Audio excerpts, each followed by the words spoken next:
प्रभु यीशु मसीह के नाम से आप सबों को फिर से एक बार अभिवादन करता हूँ और परमेश्वर का धन्यवाद हो कि हम लोग आज एक छोटी सी बात पर जो प्रार्थना के विषय में बहुत महत्वपूर्ण है उस पर हम लोग थोड़ा देर मनन करेंगे। और प्रभु यीशु मसीह का जो प्रार्थनामय जीवन था उसमें से हम हमारे भी आत्मिक जीवन के लिए और ख़ास तौर से प्रार्थना का जो जीवन है आज इस पर हम लोग थोड़ा देर आज मनन करेंगे। और 3 वचन जो बाइबल में से आज हम लोग पढ़ेंगे, फिर उस पर हम लोग थोड़ा सा अध्ययन करेंगे और उस पर से हम लोग प्रभु यीशु मसीह के प्रार्थना के जीवन के बारे में हम लोग थोड़ा सा देखेंगे। पहला वचन जो हमको मिलता है वो मरकुस रचित सुसमाचार इसका पहला अध्याय का 35 वचन में लिखा है। भोर को दिन निकलने से बहुत पहले वो उठकर निकला और एक जंगली स्थान में गया और वहाँ प्रार्थना करने लगा। दूसरा वचन हमको मिलता है लूका रचित सुसमाचार और इसका 5 अध्याय का 16 पद में हम पढ़ते कि परंतु वह जंगलों में अलग जाकर प्रार्थना किया करता था। और लूका में ही 6 अध्याय का 12 पद में लिखा है उन दिनों में वो पहाड़ पर प्रार्थना करने गया और परमेश्वर से प्रार्थना करने में सारी रात बिताई। प्रियो, प्रभु का धन्यवाद हो इन वचनों के लिए। और इन 3 वचनों में हम लोग इस बात को देखते हैं कि प्रभु यीशु मसीह एकांत में प्रार्थना करते थे, है ना। एक शांत समय में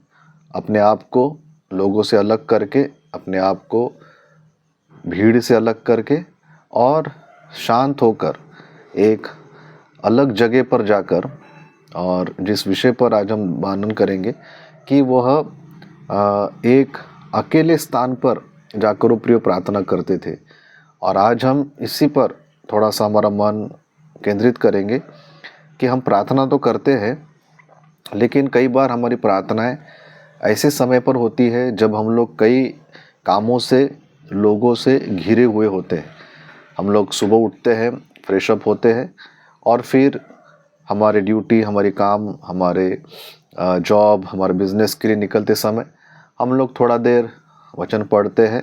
प्रार्थना करते हैं, परंतु उस समय में हमारे चारों ओर कई प्रकार के डिस्ट्रैक्शंस, कई प्रकार के हमारे मन को बहकाने वाली बातें ऐसी होती रहती है। हमको इस बात का ध्यान रहता है कि मुझे जल्दी घर से निकलना है, मुझे स्कूल जाना है, कॉलेज जाना है, मुझे ड्यूटी पे जाना है, या मुझे घर के कोई दूसरी रिस्पॉन्सिबिलिटीज़ है, और या फिर हमें लगता है कि कोई हमें बुला लेगा, कोई घर पर आ जाएगा, कोई फ़ोन आ जाएगा, कोई मैसेज आ जाएगा। तो हम प्रार्थना तो करते हैं, परंतु उस प्रार्थना में बहुत सारे मन को भरमाने वाले विचार कंटिन्यू लगातार आते रहते हैं। और जिस कारण क्या होता है कि प्रार्थना तो कर लेते हम लोग, वचन भी पढ़ लेते हैं, लेकिन उस प्रार्थना में जिस प्रकार का ध्यान, जिस प्रकार का कंसंट्रेशन होना चाहिए वैसा नहीं होता है, जिसकी वजह से हमारी प्रार्थनाएं भी कई बार अधूरी रह जाती है। और दूसरी महत्वपूर्ण बात कि उस समय पवित्र आत्मा वचनों के द्वारा प्रार्थना में हमारी आत्मा में कुछ बातें जो वो कहना चाहता है, डालना चाहता है, समझाना चाहता है, बोलना चाहता है, डांटना चाहता है, हमें कुछ बातें बताना चाहता है, वो बातें भी हमको ऐसे समय में हमसे छूट जाती है और हम लोग फिर ये सोचते हैं कि परमेश्वर ने मुझसे बातें नहीं किया या मेरी प्रार्थना जो है वो अधूरी रहेगी। इसलिए एकांत की प्रार्थना का प्रयोग एक बहुत अलग महत्व है,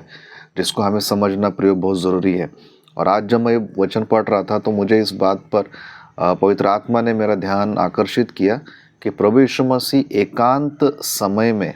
है ना, एक पर्सनल टाइम, क्वाइट टाइम जो प्रभु यीशु मसीह बिताते थे, वो ना अपने चेलों के साथ बिताते थे, ना वो अपने फैमिली के साथ बिताते थे, परंतु वह अकेले जंगल में जाकर, अगर हम उनके टाइम पर ध्यान दें तो एक तो बहुत सुबह भोर होने के पहले ही जब कोई नहीं है वो चले जाते थे, रात को चले जाते थे जब कोई उनके आसपास में नहीं है, और वो एकांत में जंगल में जाके प्रार्थना करते थे। तो प्रियो, क्यों ना अगर मैं और आप हमारे प्रार्थना के जीवन को मजबूत करना चाहते हैं तो हमें ऐसा समय निकालना पड़ेगा, ऐसा समय चुनना पड़ेगा जहाँ पर हमें किसी भी व्यक्ति का, किसी भी काम का, किसी भी फ़ोन कॉल का, किसी भी दूसरी बात का हमें डिस्टरबेंस ना होने पाए। और ये समय मुझे लगता है एक तो रात को है या सुबह हमारे सारे काम शुरू होने के बहुत पहले, जैसे प्रभु यीशु मसीह भोर को सूरज निकलने के पहले प्रार्थना करता था, वही समय है। क्योंकि एक बार हमारा दिन शुरू हो गया तो फिर हमारे पीछे इतने जिम्मेदारियां हैं, इतने काम हैं कि हम लोग प्रार्थना शांति से कंसंट्रेशन के साथ हम लोग कर ही नहीं सकते हैं। तो हमें एक ऐसा समय चुनना पड़ेगा जिसके लिए शायद हमें रात की नींद त्यागना पड़ेगा या हमें सुबह की नींद त्यागना पड़ेगा, चाहे वो गर्मी के दिन है, बारिश के दिन है, ठंडी के दिन है। लेकिन अगर हम कुछ पाना चाहते हैं, परमेश्वर की ओर से अगुवाई पाना चाहते हैं, तो हमें प्रियो ये जो एकांत प्रार्थना का समय है, हमें इसका महत्व समझकर हमें कुछ त्याग करके, जैसा प्रभु यीशु मसीह हमारे लिए एक आदर्श ठहरा के गया है। पहला पत्रस 2 अध्याय में जैसे पत्रस लिखते हैं, हमें एक ऐसा समय नियुक्त करना पड़ेगा जो एकांत समय है, जहाँ पर ना पारिवारिक जिम्मेदारियाँ है, ना हमारी ऑफिशियल जिम्मेदारियाँ है, ना हमारे मिनिस्ट्री की जिम्मेदारियाँ है, और ना कोई हम तक कोई आवाज़ नहीं पहुँचेगी। और ऐसे अवस्था में जब हम लोग प्रियो प्रार्थना करने बैठेंगे, तब हम खुले मन से परमेश्वर को हमारी बातें हम लोग बता पाएंगे। और ऐसे समय में जब हमारा मन शांत है, तो हम परमेश्वर के आत्मा की ओर से भी जो हम तक वो अपनी बात बताना चाहता है, वो बात प्रियो मैं और आप हम लोग समझ पाएंगे। इसीलिए ये जो 3 वचन अपने को एक ही बात की ओर इशारा करते हैं कि प्रभु यीशु मसीह एकांत में शांति से परमेश्वर के ही साथ उसी की उपस्थिति में वो प्रार्थना किया करते थे। क्योंकि इसलिए भी ज़रूरी है प्रियो, क्योंकि जब हम लोग एकांत रहते तो हमारा पूरा ध्यान परमेश्वर की बातों पे रहता है। किसी भी प्रकार की बातें, किसी भी प्रकार की मिनिस्ट्री, किसी भी प्रकार की जिम्मेदारी की बातें हमारे मन में नहीं आती। दूसरी एक बात जो हमने लूका 5:16 में जो हमने अगर ध्यान से पढ़ा तो वहाँ पर लिखा है कि कई लोग चंगाई पाने के लिए भी प्रभु यीशु मसीह के पास में आए थे, लेकिन प्रभु यीशु मसीह ने लोगों तक जाने से पहले अपना समय जो है प्रियो वो प्रार्थना में बिताना उचित समझा। इसीलिए कई बार जो लोग सेवकाई में हैं, उन्हें ऐसा लगता है कि हमें हमारा जीवन परमेश्वर के लोगों में देना है ताकि वो बचाए जाए। लेकिन यीशु मसीह यहाँ पर एक सिखाते हैं कि लोगों को चंगाई वचन देने के पहले एक प्रभु के दास को या एक प्रभु के दासी को परमेश्वर के साथ एकांत में समय बिताना बहुत ज़रूरी है। इसीलिए क्यों ना प्रियो हम लोग इस बात पर सोचे, विचार करें, प्रयत्न करें कि मैं भले ही मुझे समय त्यागना पड़ेगा,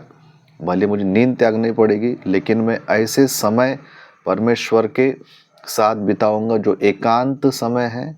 जहाँ पर मुझे किसी भी प्रकार की रुकावटें, विचलित करने वाली बातें, डिस्टर्ब करने वाली बातें ना रहे, लेकिन मैं अपनी बातें खुलकर प्रभु के सामने रखने पाऊँ और परमेश्वर के आत्मा की ओर से भी जो वो मुझे बताना चाहता है उसके लिए, वो बातें सुनने के लिए भी मेरा मन प्रियो शांत रहे। इस प्रकार की बातें हमको आज सोचना बहुत ज़रूरी है। परमेश्वर करे प्रियो कि हमारा सबों का प्रार्थना का जीवन बहुत ही फलवंत रहे, आशीषित रहे। और जितने भी गवाहियाँ मैंने पढ़ी है, सुनी है, परमेश्वर के जो भी दास जिनको परमेश्वर ने बहुतायत से सेवकाई में इस्तेमाल किया, उदाहरण के लिए बिली ग्राहम का उदाहरण अगर हम ले, डॉक्टर पॉल योंगिचो का उदाहरण अगर हम ले, या कोई भी प्रभु के दास भारत में भी, भारत के बाहर भी प्रभु के दास दासियाँ, और जिन प्रभु के दासों से मिलने का मुझे भी मौका मिला, वे सब लोग एक ही बात कहते प्रियो कि हम बहुत ज़्यादा बाइबल पढ़ते हैं, हम बहुत ज़्यादा प्रार्थना करते हैं। वो भी हमारी तरह मनुष्य है, लेकिन वे लोग भी अपना समय, नींद, आराम सब त्याग कर प्रियो प्रार्थना करते, एकांत समय में परमेश्वर की ओर से वचन प्राप्त करते हैं। वो वचन वो लोगों को बांटते हैं जो आशीषित होता है, परमेश्वर से अपना मन खोल के बताते हैं और इस प्रकार से उनका जीवन आशीषित होता है। इसीलिए कोई दूसरी बात नहीं, एक बहुत महत्वपूर्ण बात जो प्रभु यीशु मसीह हमें सिखाते हैं कि हमें एकांत में बैठकर प्रार्थना करना सीखना है। उसके लिए हमें कुछ बलिदान करना पड़ेगा और तभी हमारा प्रार्थना का जीवन एक फलवंत जीवन हो सकता है और तभी हम लोग परमेश्वर से अगुवाई भी प्राप्त कर सकते हैं। परमेश्वर करे प्रियो, इन वचनों के द्वारा हमें उत्साह मिले, आनंद मिले और हम और अधिक फलवंत प्रार्थना का जीवन जी सकें। परमेश्वर हम सबको आशीषित करे। सारी महिमा आदर परमेश्वर का मिले। Praise the Lord.